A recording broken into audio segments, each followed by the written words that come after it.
Bunda direksiyon dönüyor. Eksi tutuyor ya direksiyon.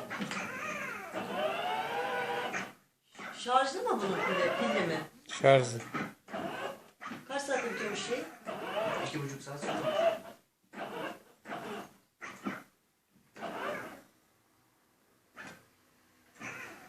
O yazan numaralar ne üstünde? 12 falan.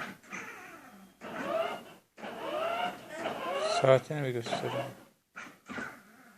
Müzik mi var bir de burada? Alır.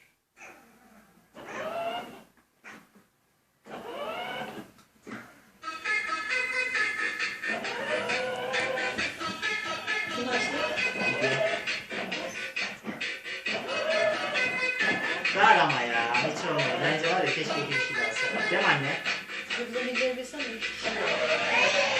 O da bilecekti valla. He? İçine de şey olur şimdi. Şeye gidelim.